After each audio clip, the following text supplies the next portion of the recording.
Assalamualaikum, halo hai. Wah, tahun 2022 udah tinggal 2 bulan lagi nih. Buat pemanasan sebelum bikin anggaran tahun 2023, saya mau membuat rencana pendapatan dan belanja untuk 2 bulan sekaligus, yaitu bulan November dan Desember 2022. Sengaja saya membuat anggaran langsung untuk 2 bulan karena sebenarnya komponen pendapatan dan pengeluaran dari bulan ke bulan itu tidak terlalu banyak perubahan. Sehingga untuk efisiensi waktu dan tenaga biasanya bahkan saya buat sekaligus untuk 1 tahun. Tapi karena tahun 2022 ini hanya tinggal 2 bulan, maka di video ini akan saya buat untuk 2 bulan saja. Oh ya, sebelumnya mau saya sampaikan dulu bahwa di channel Nur Desi ND ini, pada bagian video-video tentang keuangan keluarga, saya tidak mencantumkan angka-angka, baik di kolom anggaran maupun di kolom realisasi, kecuali nanti untuk video-video tertentu yang akan membahas tentang tema khusus yang spesifik. Yang saya tuliskan di video-video saya ini adalah kategori-kategori dalam anggaran keluarga kami, yang mungkin bisa dijadikan acuan untuk teman-teman yang ingin membuat rencana pendapatan dan belanja rumah tangganya masing-masing.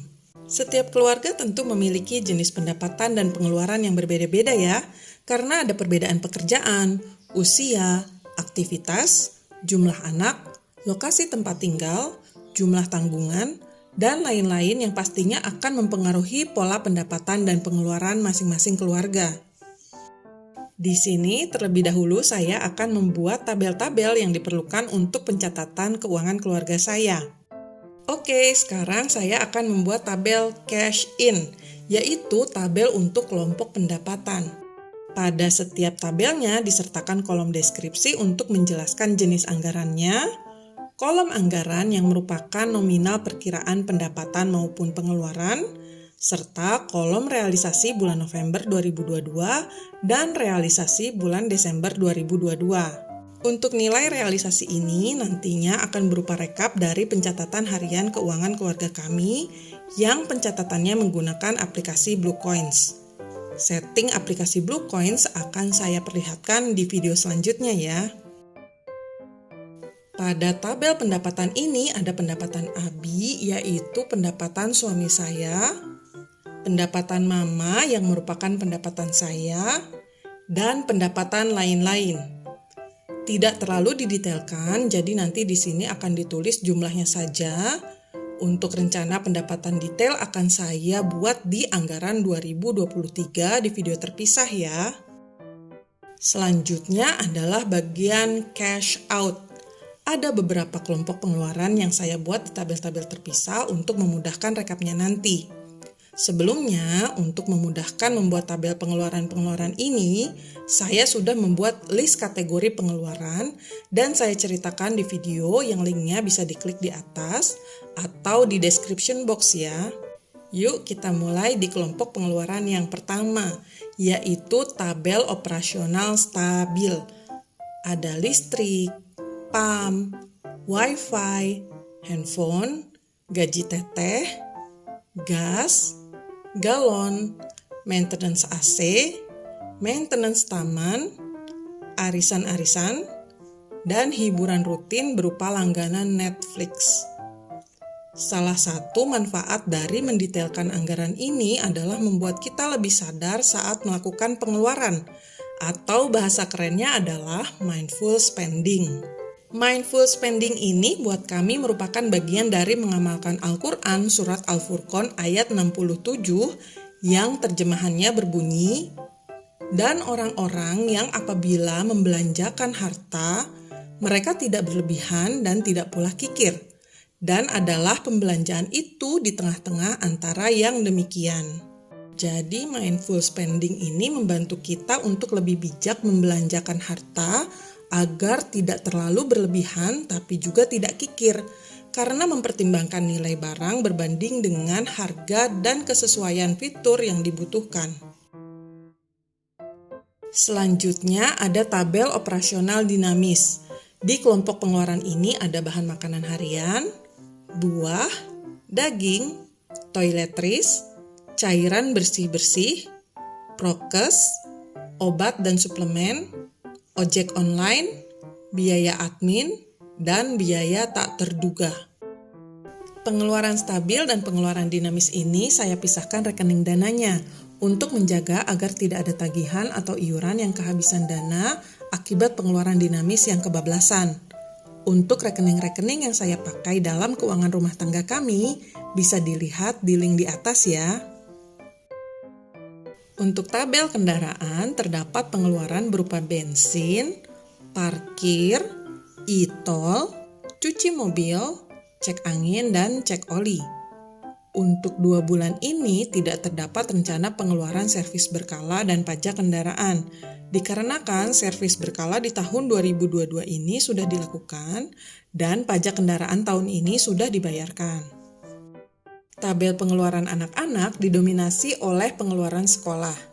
Anak-anak bersekolah di SD swasta sehingga pengeluarannya antara lain SPP abang dan adik, jemputan abang dan adik, catering abang dan adik, kemudian ada infak Jumat.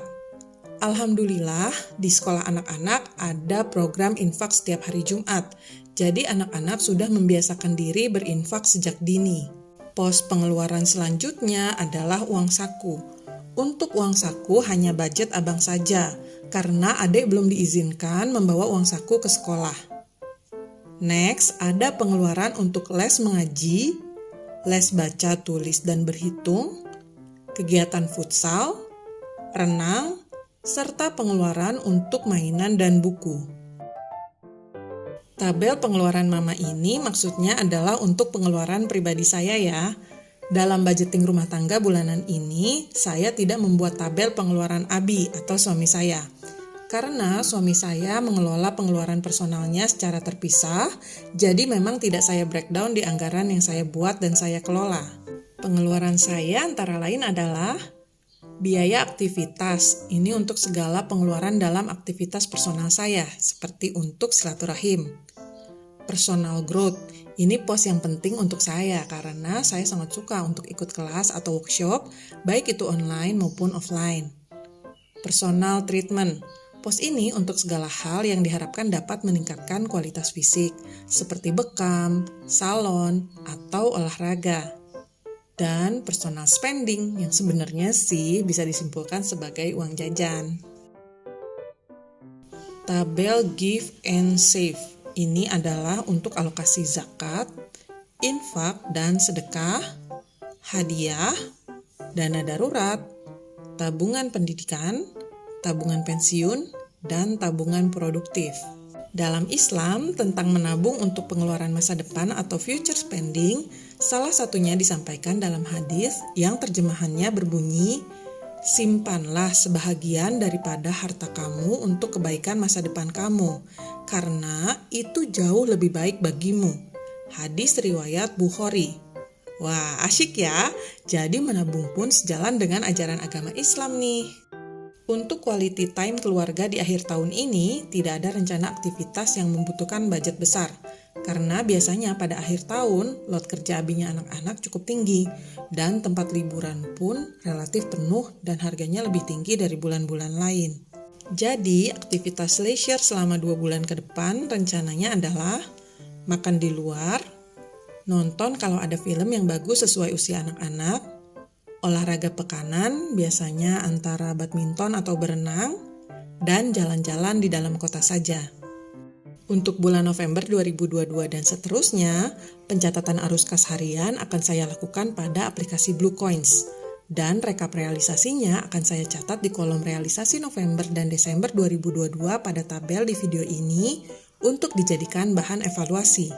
Di video selanjutnya, saya akan melakukan setting aplikasi pencatatan keuangan harian yang bernama Blue Coins, yang nantinya akan saya pakai untuk pencatatan keuangan keluarga kami. Terima kasih sudah menonton, sampai jumpa di video selanjutnya. Wassalamualaikum.